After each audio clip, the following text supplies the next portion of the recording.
Merci beaucoup. Avant de commencer, je vous dois quelques excuses ou des explications. Vous avez là, et quand je serai ici, vous verrez que nous avons une table ronde exclusivement masculine, ce que nous regrettons tous, mais la table ronde générale qui suit sera une table ronde exclusivement féminine. Et donc, peut-être vous voudrez bien considérer que la diversité des genres sera au total à peu près respectée. En tout cas, je suis heureux d'animer cette table ronde sur les cartes de l'émergence. Est-ce qu'elles sont rebattues? Nous aurons un certain nombre d'interventions pour, comme d'habitude, poser le sujet. Et ensuite, nous aurons une discussion et des questions de la salle. C'est le principe ici, vous le connaissez bien. Je vous présente rapidement les personnes qui vont intervenir dans cette table ronde. Abdourahmane Cissé, qui est le ministre du pétrole, de l'énergie et des énergies renouvelables de Côte d'Ivoire. Abdourahmane Cissé a été conseiller spécial du président Alassane Ouattara. Il était chargé de l'économie et du budget. Il a été aussi ministre du budget et des participations d'État pendant 4 ans. Abdourahmane Cissé a été très longtemps après ses études, après avoir fait Polytechnique en France, a été pendant très longtemps chez Goldman Sachs à Londres. Et puis, il a rejoint, donc encore une fois, la Côte d'Ivoire pour y occuper des postes évidemment très importants. Rodolphe Saadé, qui est juste à côté de lui. Rodolphe Saadé est le PDG de CMA-CGM. Rodolphe est entré à la CMA-CGM en 1994, donc il y a 25 ans à peu près. Il a pris des postes à New York, à Hong Kong. Il a été responsable des lignes transatlantiques, lignes transpacifiques, et il est le PDG de ce grand transporteur mondial depuis 2017. Ming Po Kai, qui est à côté de moi, qui est celui qui, pour ceux qui ont passé la nuit ici, vous l'avez déjà vu. C'est un habitué, bien sûr, des rencontres économiques, et il a évoqué tout à l'heure la logique de puissance et a participé déjà à un premier débat dans la matinée. Ming Po Kai est le président fondateur de KT Capital. KT Capital, ce sont des fonds européens français qui ont été levés par Ming Po Kai. Et son cœur de métier, c'est essayer de travailler à l'investissement des capitaux européens vers l'Asie et vers la Chine, bien sûr. Ming Po est présent en Chine, en Europe, en Amérique du Nord, un grand spécialiste du marché chinois, bien sûr. 2,5 milliards d'euros sous gestion, c'est ça. Et 3,5, 4, enfin 5 à la fin de la table ronde. Une centaine d'entreprises dans lesquelles il est actionnaire et qu'il a accompagné avec des noms et des marques et des succès très remarquables. Je pense à Moncler, par exemple, marque évidemment très connue. Je pense à Drivey aussi. Ming Po est celui qui a fait confiance le premier à cette start-up qui est en train de devenir une licorne française / mondiale. David Sayed, qui est avocat, voilà, qui est chez Dentons. David conseille les pays en développement.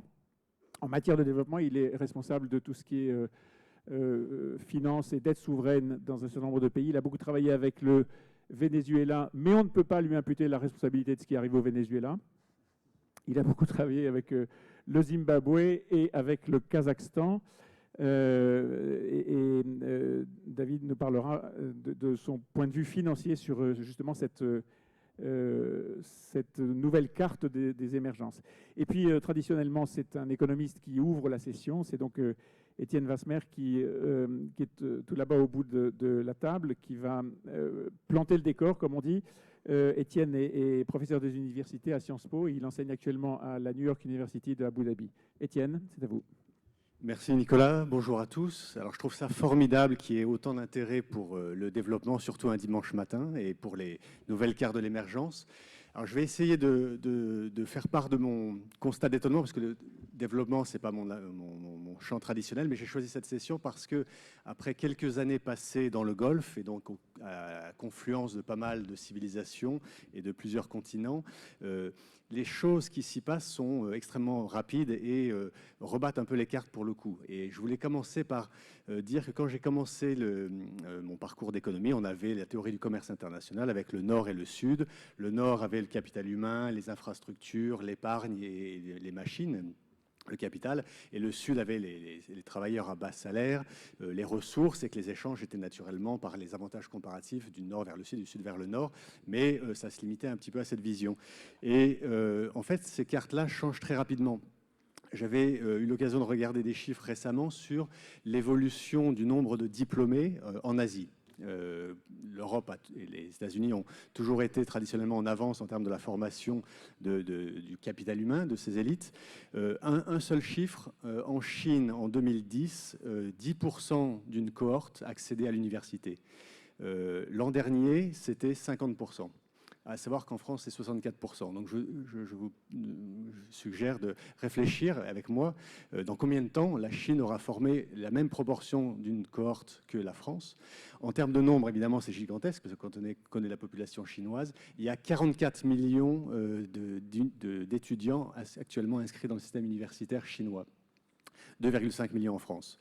Et ça va évidemment très vite. Il n'y a pas que la Chine. En Inde, c'est 32 millions, c'est 28% d'une cohorte. Le Brésil, pareil, on compte en millions, en dizaines de millions. L'exemple de tous ces pays, c'est Singapour, qui a formé 85% d'une classe d'âge au niveau de l'université. Et donc le capital humain, progressivement, c'est plus l'apanage de l'Ouest et des États-Unis et de l'Europe, c'est l'Est. Et ça a des conséquences très, très concrètes. Les classes moyennes de ces pays asiatiques accèdent au tourisme, au développement, à l'épargne, et donc le capital physique se réalloue aussi sur la planète. Les infrastructures, vous avez tous vu ces vidéos spectaculaires de la nouvelle route de la soie, ces investissements considérables, des autoroutes à 4, 8, 12 voies qui relient Shanghai jusqu'au Pakistan, les ports. Donc tout ça fait que quand on essaie de réfléchir à l'avantage comparatif de l'Europe dans le commerce international, il faut penser que c'est un avantage qui soit s'amenuise, soit doit se recentrer sur ce qui sont nos vrais avantages comparatifs, qui sont multiples, mais qui ont tendance à être différents. Et puis un dernier mot, quand Jean-Hervé Lorenzi a introduit les journées sur le manque de confiance, il y avait donc cette idée que les classes moyennes européennes et françaises notamment ont plutôt confiance dans le présent, mais ont une méfiance envers l'avenir. Je me demande si on ne pourrait pas essayer de lier un petit peu cette méfiance avec justement ces cartes qui sont rebattues. Nos avantages comparatifs traditionnels sont en train de disparaître. Est-ce que les industries, est-ce que nos secteurs à haute valeur ajoutée vont nous permettre de maintenir le niveau de vie et à partir de là, comment est-ce qu'on ajuste nos économies par rapport à ça? Voilà, donc c'était un peu plus un rapport d'étonnement sur ce que j'ai vu ces dernières années que des préconisations directement, mais je pense que nos invités pourront nous éclairer beaucoup plus sur ce qui se passe. Merci beaucoup, Étienne. Je vais passer tout de suite la parole à Rodolphe Saadé. Rodolphe Saadé, vous avez, par votre métier, une vision globale. Vous êtes, j'allais dire, le seul sur ce panel à avoir une vision sur l'ensemble de la planète.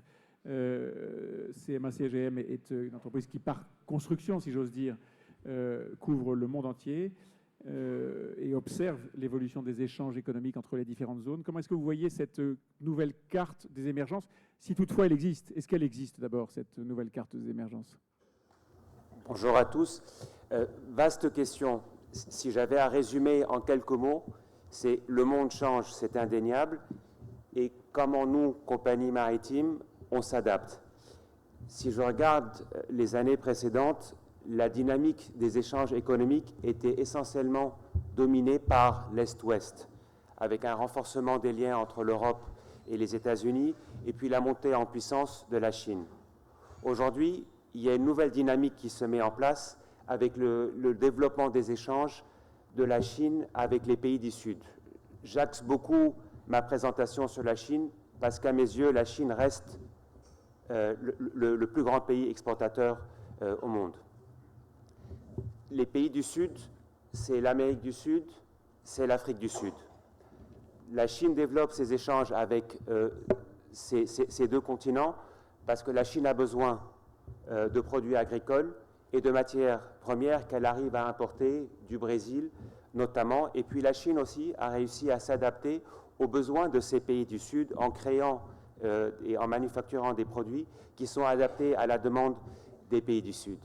L'Afrique, je serais très intéressé d'écouter ensuite la présentation de mon voisin, mais c'est vrai que l'Afrique se développe fortement et la Chine participe à ce développement en Chine. China Development Bank a financé plus de 500 projets en Afrique depuis 2018 et ça ne fait que continuer. Les échanges entre la Chine et l'Afrique sont également en forte croissance. On parle d'environ 20% de croissance en 2018. En parallèle, il y a la fameuse route de la soie. On entend beaucoup parler, on en parle beaucoup sous le ton de la polémique, mais je pense que ce n'est pas le sujet. Le sujet aujourd'hui, c'est la route de la soie est un acte politique de la Chine qui souhaite développer des routes privilégiées pour le développement des échanges économiques avec l'Europe, avec le Moyen-Orient, l'Asie et même l'Afrique. La route de la soie, c'est essentiellement du maritime, du terrestre et du ferroviaire. Et c'est des routes qui sont notamment sécurisées par des accords politiques et des investissements importants que la Chine fait tout au long de la route de la soie. Quelques exemples, le port du Pirée, Colombo, Djibouti et également la nouvelle plateforme terrestre de Korgos à la frontière avec le Kazakhstan. Ce qu'on constate aujourd'hui, c'est que les tensions géopolitiques sont importantes. Les volumes au départ de Chine à destination des États-Unis sont en baisse. Ils restent positifs d'une année sur l'autre, mais restent quand même en baisse. Les États-Unis, malgré la politique que l'administration Trump essaie de mettre en place, exportent moins qu'avant. Et donc, si j'ai à comparer janvier-avril 2019 à janvier-avril 2018, les États-Unis ont exporté 25% de moins et continuent à importer de Chine.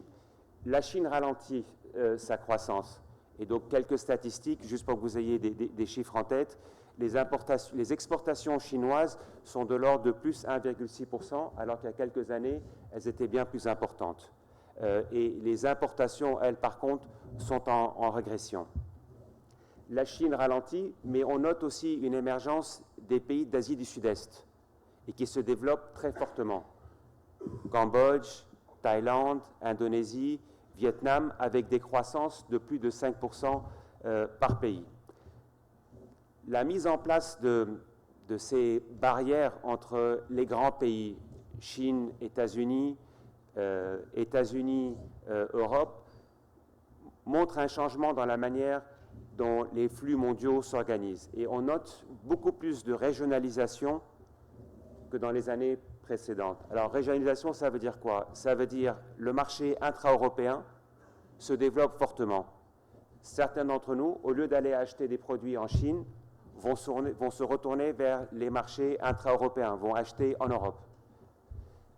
En intra-Asie, l'intra-Asie est un marché qui est le plus gros marché au monde. On a tendance à penser que le plus gros marché au monde, c'est Asie-Europe ou Asie-États-Unis. En fait, non, c'est l'intra-Asie qui est le plus gros marché au monde. Et les flux entre la Chine, la Thaïlande, la Corée, la Corée, le Japon ne cessent de se développer. Et donc, on voit l'émergence de ces sous-ensembles qui participent au développement de la régionalisation. Donc, on voit moins de développement au niveau des trafics Est-Ouest, Asie-Europe, Asie-États-Unis, mais une croissance des marchés régionaux, intra-Europe, intra-Asie, qui sont des marchés en plein développement. Et le groupe CMA-CGM, évidemment, on est très présent sur l'Est-Ouest, avec des navires de grande taille qui relient Shanghai au Havre, mais en parallèle de ça, on a aussi développé notre présence sur le secteur intra-européen, où on a fait des acquisitions qui nous permettent de continuer à nous développer sur ces secteurs-là. Également, l'effet de saisonnalité a changé. Les saisons sont de plus en plus courtes, et quand on importe de Chine, il faut compter environ 30 jours pour que la marchandise parte de Shanghai et arrive au nord de l'Europe. 30 jours, aujourd'hui, avec les problématiques de climat, pas toujours évident de savoir si on va toujours porter les habits qu'on a commandés ou pas. Donc, on va essayer de regarder à acheter localement. La Chine ralentit. Est-ce qu'il y a des pays qui peuvent se substituer à la Chine? Personnellement, je n'y crois pas. Mais par contre, il y a quand même des pays qui se développent. L'Inde affiche une croissance importante, ainsi que le Brésil. Et on voit également des flux de services qui se développent, pas uniquement des flux de marchandises. On voit qu'aujourd'hui, les compagnies cherchent à essayer de sous-traiter certaines de leurs informatiques en Inde et ailleurs. Et puis également, le digital en Afrique se développe fortement et il y a beaucoup de choses à faire à ce niveau-là. Donc, oui, il y a un changement. Oui, il faut s'adapter. La régionalisation est en train de se développer fortement. Mais je pense que dans tous ces changements, il faut garder à l'esprit qu'il devrait avoir un équilibre entre les pays qui achètent et les pays qui consomment, et surtout l'environnement. Merci. Merci beaucoup. Merci Rodolphe Sadeh. On aura sûrement l'occasion de reparler de l'environnement, bien sûr. Ça va, Isabelle? Rodolphe Sadeh, quand même une question. Vous dites commerce intra-Asie, intra-Europe, pas intra-Amérique. Il n'y a pas de développement spectaculaire, en tout cas, du commerce entre, par exemple, Amérique du Sud et Amérique du Nord? Il existe un marché Amérique du Nord, Amérique du Sud, mais les flux sont beaucoup plus limités que les flux intra-asiatiques ou intra-européens. D'accord, merci. Alors, Abdourahmane Cissé, on a parlé de l'Afrique à l'instant. Il y a quelques années, c'était presque un lieu commun de dire que l'Afrique serait la nouvelle Asie, que la croissance de l'Afrique allait prendre le relais, en tout cas de celle de l'Asie. Celle de l'Asie ne faiblit pas. Et celle de l'Afrique, elle en est où? Merci. Je vais focaliser sur l'Afrique. Et comme l'a dit mon voisin, le monde change. Le monde change et l'Afrique doit aussi s'adapter et faire sa propre mue. Il faut dire en fait que lorsqu'on regarde un petit peu les dynamiques, vous prenez la Côte d'Ivoire par exemple, je vais parler un petit peu de mon pays, la Côte d'Ivoire.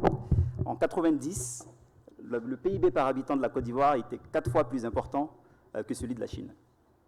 4 fois plus important. Aujourd'hui, la Chine est une super puissance mondiale, donc la deuxième pour le moment. Et la Côte d'Ivoire, bon, on a connu ce qu'on a connu, mais on a pris quand même du retard. Donc c'est quand même des éléments qui sont importants, qu'il convient de signaler. L'autre point, c'est que les modèles d'Asie sont des modèles qui fonctionnent.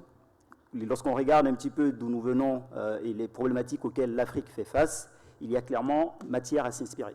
La Chine est un cas particulier, parce que le modèle de développement de la Chine, même s'il se base sur l'exportation, marche. Il y a quand même une forte présence de l'État, une forte présence des sociétés d'État, qui ne peut pas facilement être répliquée dans la plupart des pays d'Afrique. Si vous prenez d'autres pays comme la Corée du Sud, là par contre, on se rend compte qu'il y a une stratégie qui est moins axée sur une forte présence de l'État, mais qui a permis quand même de donner des résultats relativement satisfaisants, avec des taux de croissance de l'ordre de 7% depuis 1962 jusqu'à aujourd'hui. Donc il est important pour nous, en tant que pays africains, dans ce monde qui change, de voir quelle est la place qu'on souhaite jouer. Parce qu'on ne peut pas se retrouver en marge de ce développement. Sinon, on aura un problème non seulement pour les pays africains, mais pour l'ensemble du continent et l'ensemble des autres continents. On représente aujourd'hui environ 11% de la population mondiale. Lorsqu'on regarde les estimations à venir, notamment au niveau des Nations Unies, on passerait en 2050 à 1 sur 4. Donc on doit clairement trouver à l'intérieur de ce monde qui est en plein changement, quelle est la place que nous souhaitons occuper. Pour cela, il y a des idées. Il y a quelques idées. Pour moi, je pense qu'il y a 5 points qui sont relativement importants, donc 5 priorités sur lesquelles il faut absolument que nous mettions l'accent. Le premier, c'est l'éducation. Donc il a été indiqué un petit peu plus tôt le pourcentage de cohortes qui sortent et diplômées. Donc là, clairement, il y a quelque chose à faire. Vous prenez la plupart des pays investissent aujourd'hui 6% environ de leur PIB dans l'éducation, mais lorsqu'on regarde les résultats en termes de qualité, en termes de niveau, nous nous rendons compte qu'il y a quand même des difficultés, malgré ces niveaux relativement importants qui sont investis. Donc il y a un problème de qualité qui se pose. Si vous avez un taux d'absentéisme au niveau, par exemple, des professeurs qui est relativement élevé, qui est aux alentours de 25%, si vous avez 80% de ces 6% qui sont investis dans des salaires, vous vous rendez compte que vous perdez facilement 1 à 1,5 points de PIB juste parce qu'il y a un manque de qualité au niveau de l'enseignement qui est dispensé. Donc il faut clairement mettre l'accent sur l'éducation des femmes. On ne le dit pas parce que c'est politiquement correct, mais parce que ça marche. Et aussi sur la qualité de l'éducation et une adéquation entre le monde de l'emploi et l'éducation qui est effectivement délivrée. On n'a rien contre des diplômes. C'est vrai aussi en France. Hein. Donc, Ah, mais chez nous, c'est encore plus vrai parce qu'on a beaucoup de diplômés.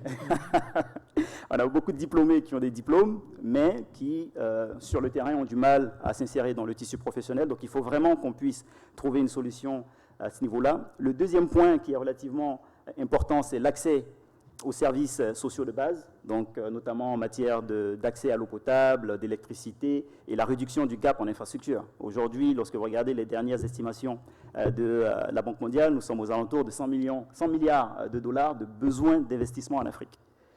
Si nous n'investissons pas dans nos infrastructures, avec un accent sur ces points socio-économiques de base, on aura du mal à pouvoir faire le gap qui est nécessaire. Le troisième point, on n'en parle pas beaucoup, mais c'est super important, c'est une bonne gestion macroéconomique. Parce qu'on a souvent tendance à se dire, bon, on a des besoins, on emprunte, on verra si on peut rembourser, et on accumule la dette. Mais si vous n'avez pas une bonne gestion macroéconomique stable pendant une durée relativement importante, avec un ratio de dette sur PIB qui fait sens, une inflation qui est maîtrisée, ça vous rattrape toujours.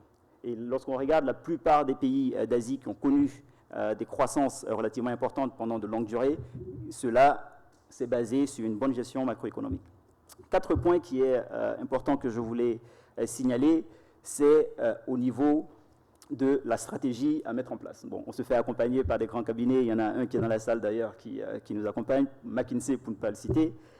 Il y a clairement quelque chose d'intéressant à faire en termes de stratégie. Est-ce que nous pouvons nous inspirer de la Chine et avoir une stratégie basée sur l'exportation ?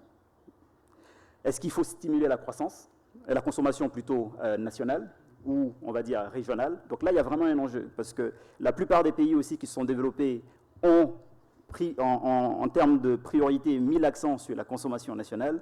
Il faut un marché commun, parce que vous prenez nos pays individuellement, c'est des pays qui ont 20-30 millions d'habitants.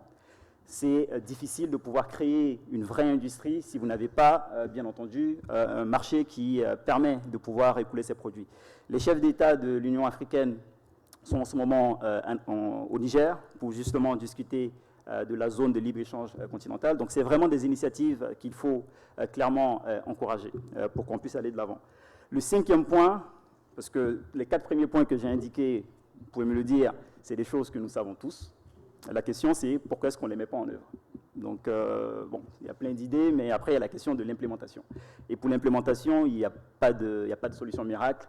C'est, 1, la gouvernance, clairement, donc une bonne gouvernance, et puis 2, la volonté politique. Parce que pour mettre en œuvre l'ensemble de ces points-là, il faut une forte volonté politique et il faut vraiment une gouvernance qui soit la mieux possible. Merci beaucoup.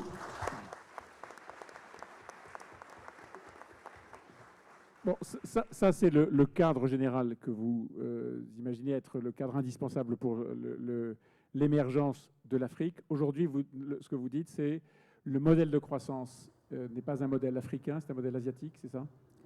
Ce n'est pas du copier-coller, mais c'est clairement quelque chose sur lequel nous pouvons nous inspirer et ensuite essayer de l'adapter. Parce qu'il y a un point que je n'ai pas évoqué, c'est la question du financement. C'est, oui. OK, on peut le faire, il faut la volonté politique et tout, mais il y a la question de comment est-ce qu'on le finance. Et ça, c'est vraiment un sujet c'est la question à 1 million. Hein. S'il y a des propositions dans cette salle, je suis preneur. Mais il y a clairement la question du financement. Et l'un des points clairement sur lesquels il faut mettre l'accent, c'est la mobilisation des recettes intérieures. Le ratio recettes fiscales sur PIB dans la plupart des pays africains est de l'ordre de 15%. 15% de ratio recettes fiscales sur PIB, comparé à plus de 35% dans la plupart des pays de l'OCDE.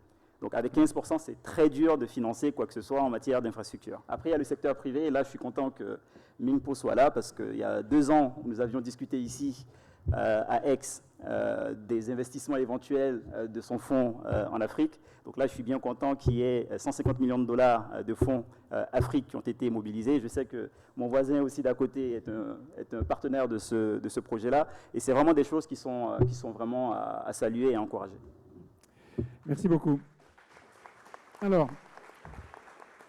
Mingpo Kai, quand on parle carte de l'émergence, on parle souvent politique ou commerce international.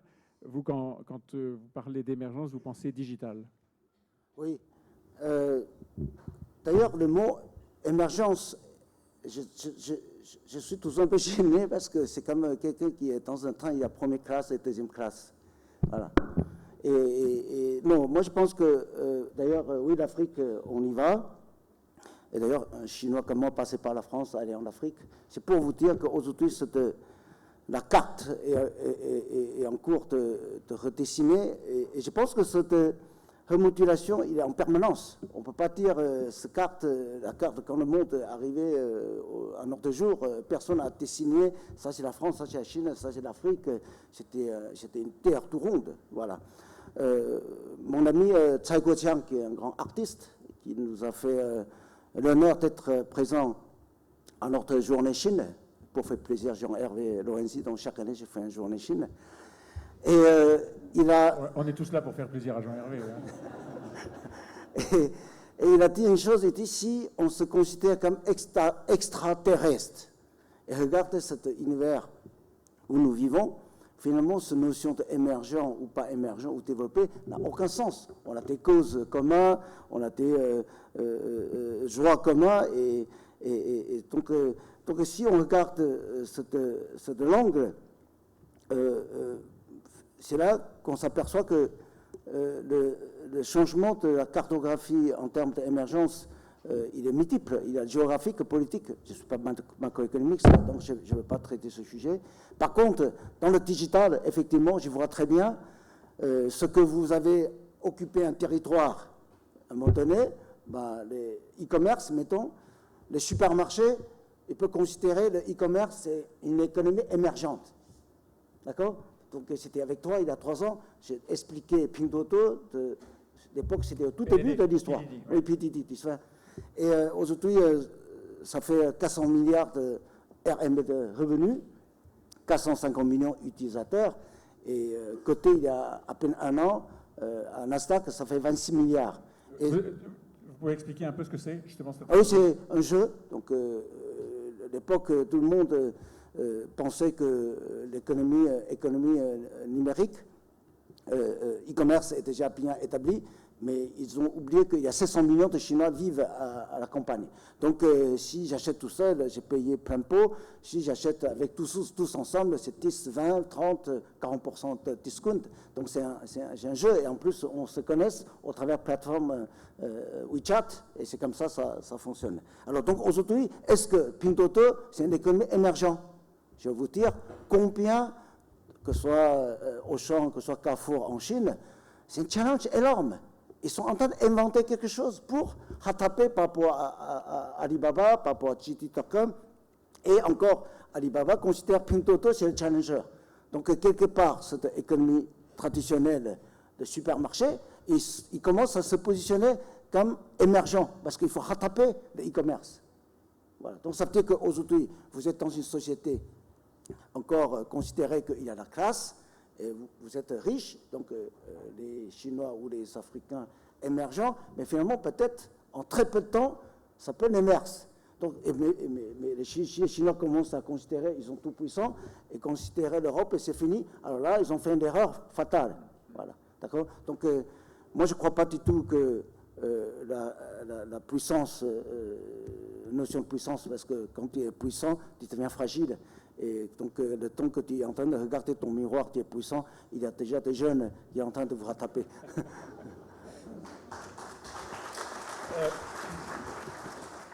Un mot quand même, parce que je vois bien que vous dessinez des émergences qu'on est censé ne pas voir ou ne pas réaliser, mais il y a quand même, par exemple, des affrontements commerciaux entre les grandes zones.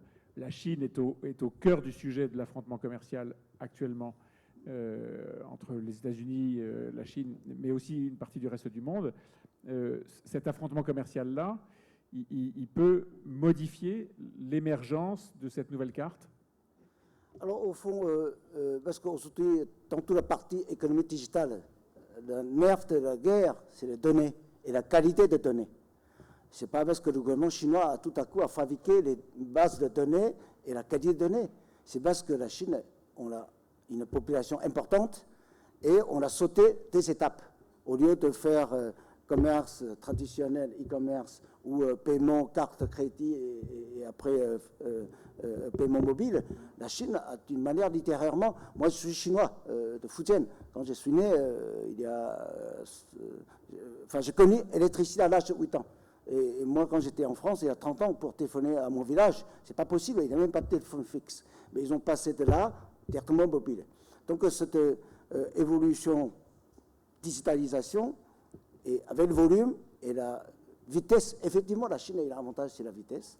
Ça crée une masse de données et la masse. Voilà. Donc, pour comprendre, c'est la masse, la vitesse, l'écosystème et le talent. Donc, finalement. Le saut technologique, la possibilité d'aborder tout de suite la nouvelle technologie sans avoir à remplacer l'ancienne. C'est ça. Donc, au fond, tu ne peux pas empêcher la Chine d'avoir une base de données de très grande qualité et de grande masse. Et avec un bon algorithme, il faut bien le nourrir avec des données de qualité. Et là, la Chine, forcément, il va avancer dans l'intelligence artificielle, etc. Ce n'est pas les États-Unis, ce n'est pas qui. C'est pas le politique qui peut faire quoi que ce soit, au fond, pour moi. Je suis indiscret, mais je regarde. Vous avez 2 téléphones, là, c'est 2 Apple. C'est pas à vous, c'est ça? C'est mon téléphone français et mon téléphone chinois. Oui. Pas Huawei.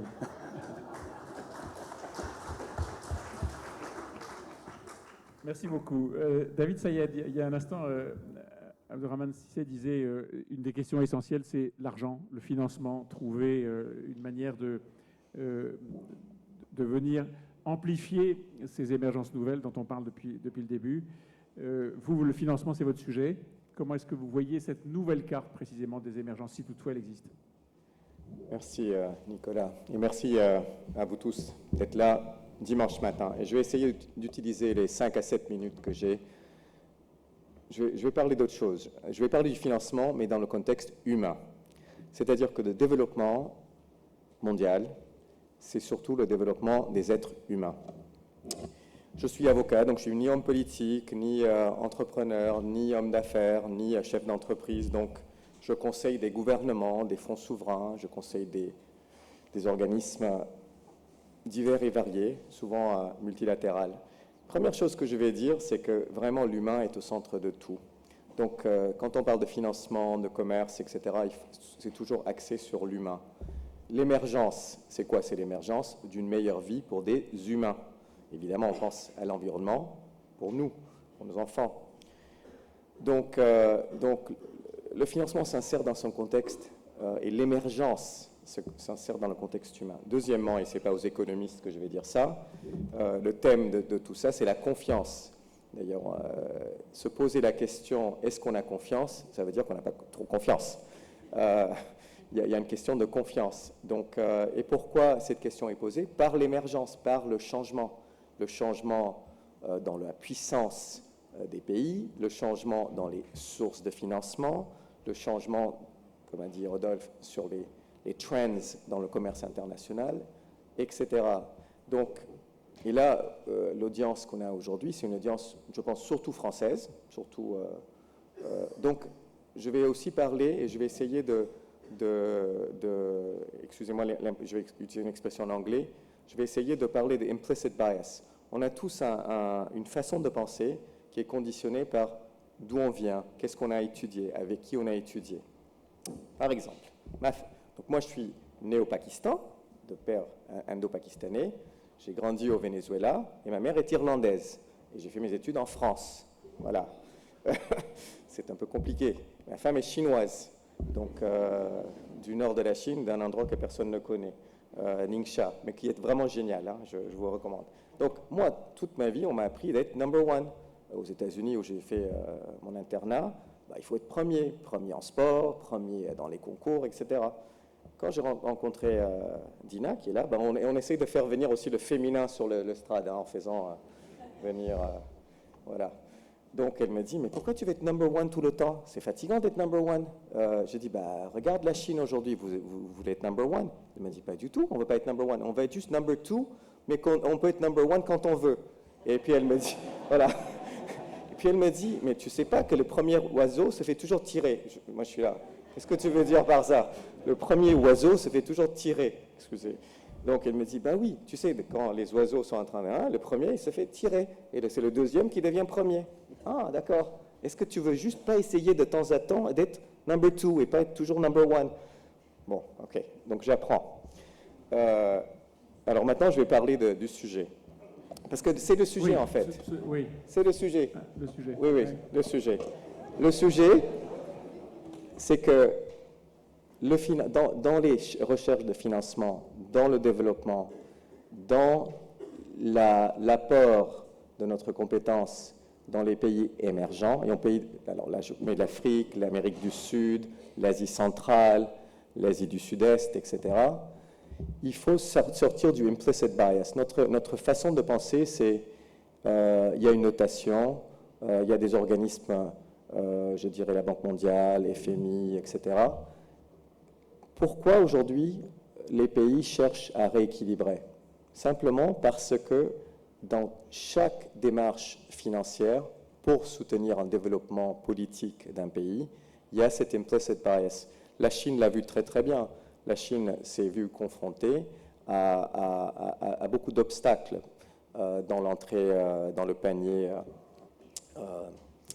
du Fonds monétaire. Ils sont arrivés, mais ça a été très très difficile. Dans la répartition du capital au niveau des institutions financières, Christine Lagarde est très bien positionnée pour le savoir, la Chine n'a pas du tout aujourd'hui le poids de sa participation dans le PNB mondial. Je parle de la Chine parce que c'est l'exemple le plus flagrant, mais on peut prendre l'Inde, on peut prendre aussi les pays émergents, Nigeria, Pakistan, Indonésie, avec une grande démographie et une forte taux de croissance. Aujourd'hui, vraiment, ces pays n'ont pas le poids représentatif des institutions.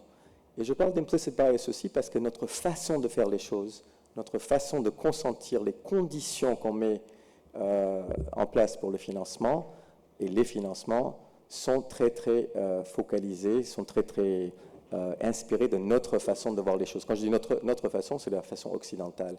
Donc je dis, cassons un peu cette implicit bias, ouvrons... parce que qu'est-ce qui va se passer? Soit on met en place une organisation financière alternative, les pays émergents vont le faire, New Development Bank, AIIB, etc. Soit, en fait, on va modifier les institutions existantes. Moi, je suis pour la modification et l'harmonisation, mais ça veut dire que nous, occidentaux, on doit changer aussi notre point de vue. Quelques exemples. Aujourd'hui, pour faire un virement ou pour faire un financement et recevoir l'argent, en général, les deux monnaies, c'est l'euro et le dollar. La Chine est en train de mettre en place tout un système alternatif, ça s'appelle CHIPS, pour que les paiements ne soient plus organisés et qui ne passent pas par la tuyauterie de SWIFT et le système financier international existant. Un exemple. Deuxièmement, AIIB. Banque régionale de développement, banque internationale, fortement inspirée de la Chine. Donc, je pense qu'aujourd'hui, il y a vraiment un rebattage des cartes vers des nouvelles institutions et des nouveaux moyens de paiement. Et j'invite simplement l'audience à ouvrir son open your mind à cette émergence-là. Voilà. Merci beaucoup, David.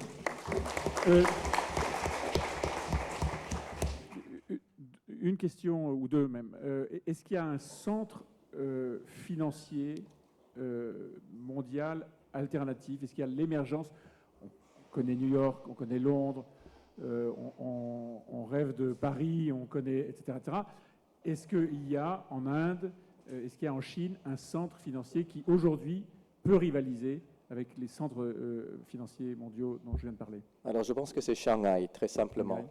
Et Shanghai a mis en place, alors évidemment Abu Dhabi, l'Inde, Paris, tout le monde essaye de... Oui. Et puis il y a les fuseaux horaires aussi pour le trading, donc on peut quand même Bien sûr. trouver notre place. Hein. Oui. Je ne dis pas qu'il n'y aura pas d'autres centres, mais je pense que... Aujourd'hui, c'est Shanghai. In fine, oui, Shanghai, oui. Et est-ce qu'il y a une monnaie aujourd'hui dont on sent qu'elle peut être l'alternative à une domination dollar et une tentative de partage avec l'euro? Moi, je suis partagé entre des crypto-monnaies et le RMB. Je pense que, compte tenu de la puissance commerciale de la Chine, ça sera l'RMB, mais il y a énormément de travail, notamment le système CHIPS. J'insiste là-dessus parce que c'est de la tuyauterie, un CHIPS. Hein. Oui. C'est des systèmes de paiement. Mais si on arrive à mettre en place un système de paiement mondial alternatif au SWIFT, je pense que là, la Chine peut vraiment passer au next step, aux prochaines étapes. Rodolphe Saadé, vous voyez ces questions monétaires de la même façon? Comment est-ce que vous travaillez? Vous travaillez en euros, vous travaillez en dollars, vous travaillez dans quelle monnaie? Le transport maritime est en dollars. Exclusivement. Exclusivement. Et donc, par rapport à ce que disait David, peu importe la monnaie du futur, l'essentiel, c'est qu'il y ait une monnaie pour nous permettre d'acheter et vendre.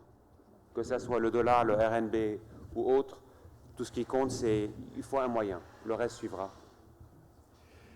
Est-ce qu'il y a des questions dans la salle? Madame.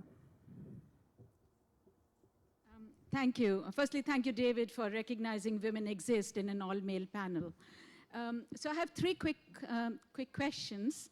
One is that both to Rudolf and Abdul Rahmane.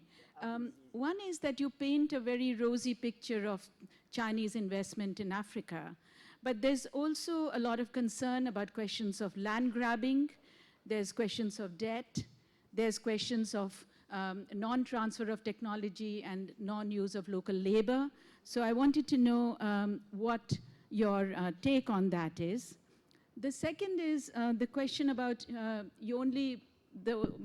constant mention of China as the main EU potential trading partner, but for India, it's true India is not as important as China, of course, but for India, EU is the largest India's trading partner, but 92 billion euros in 2018. It's 12%, 13% of India's trade, and there are 6,000 EU companies in India.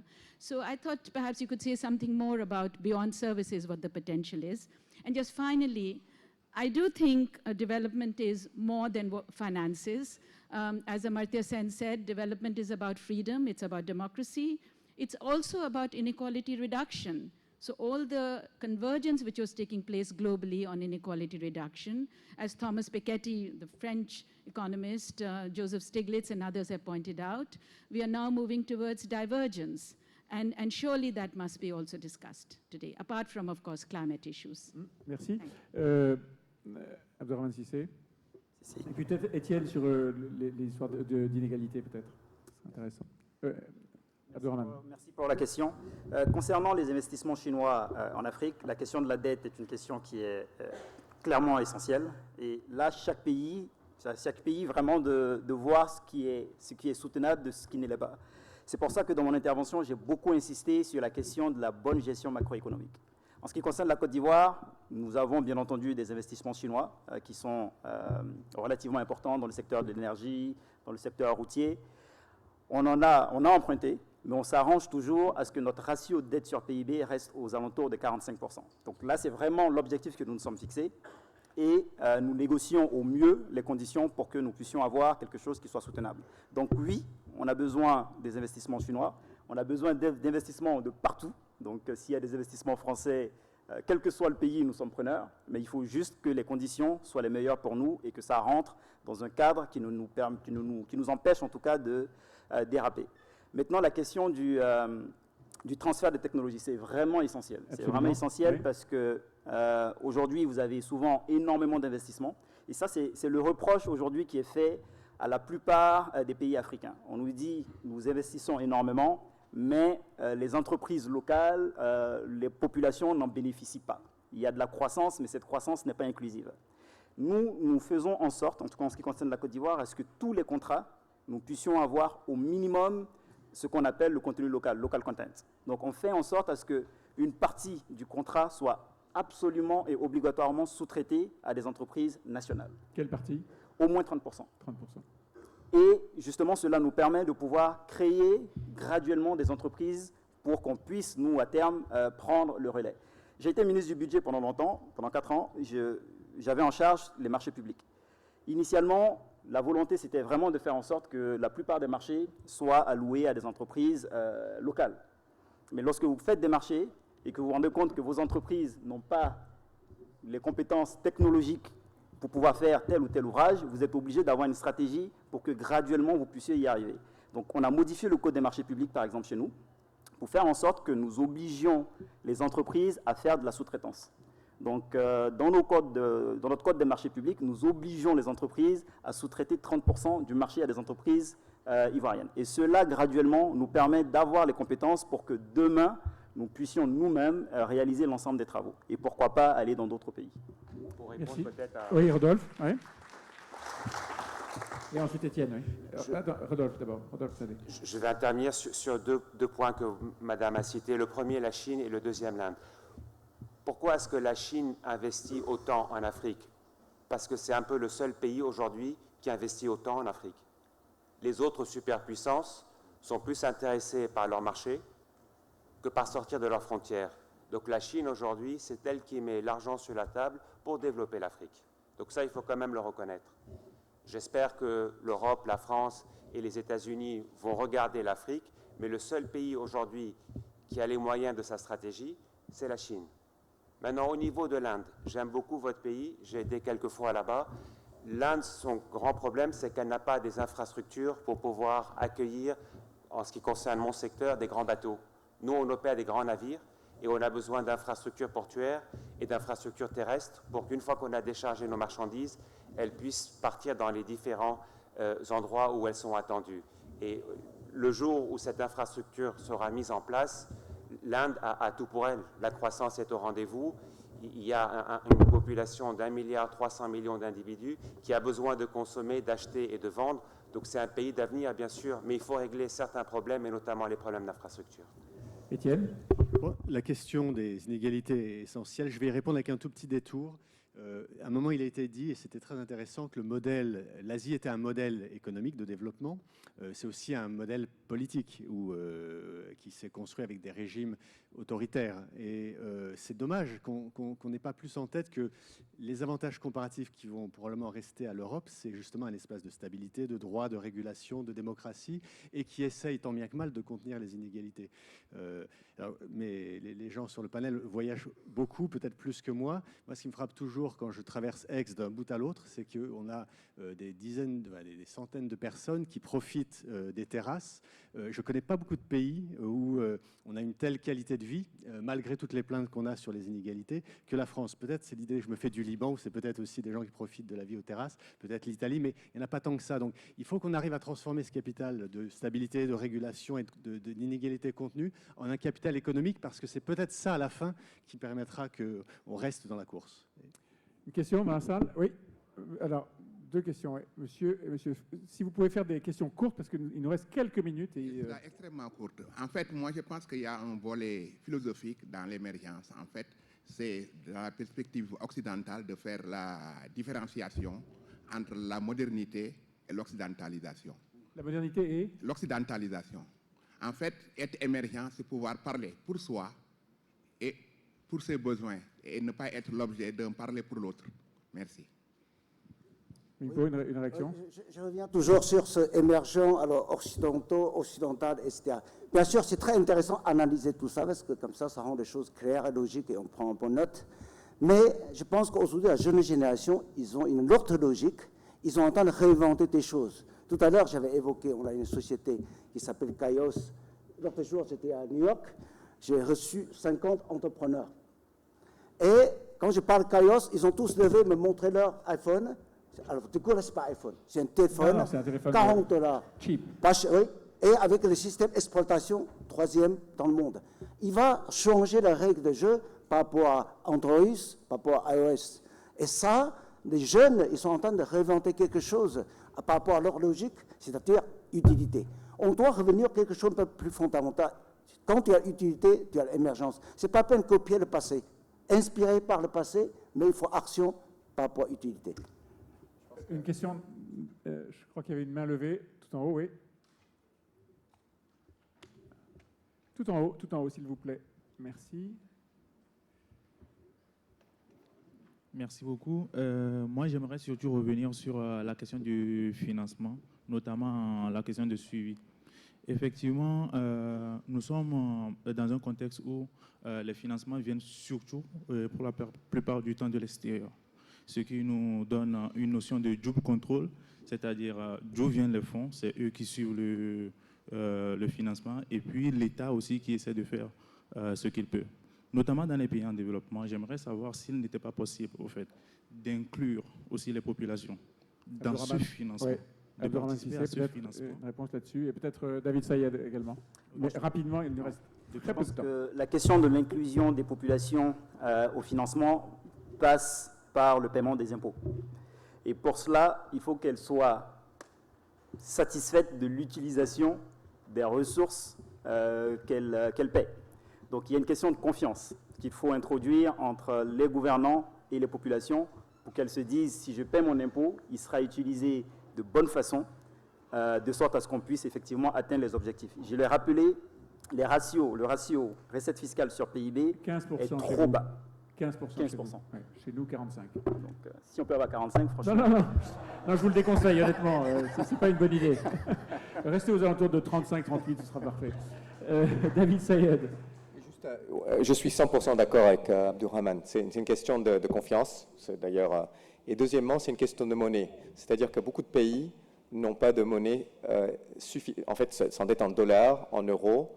Et donc, aujourd'hui, pour les populations locales, c'est très difficile de vraiment s'impliquer là-dedans. Donc, la création d'espaces monétaires et d'échanges régionaux, avec tout ce que ça implique, est aussi très important. Merci beaucoup. Un petit mot de conclusion, peut-être Rodolphe, un mot de conclusion pour vous. Ce que je dirais, c'est qu'on l'a suffisamment dit tous les quatre, le monde change. Il faut qu'on s'adapte et il faut garder en tête dans cette adaptation tout ce qui concerne les aspects sociaux et l'environnement. Parce que si on veut l'année prochaine continuer à profiter du soleil, de la mer et du reste, il faut qu'on fasse bien plus attention à notre environnement. Et nous, compagnie maritime, on est à fond sur les nouvelles technologies qui polluent beaucoup moins. Merci beaucoup, c'est ce que j'allais vous dire. Et merci d'avoir passé le relais directement à l'année prochaine. Merci à tous d'avoir animé et suivi cette table ronde. Merci beaucoup. Bravo.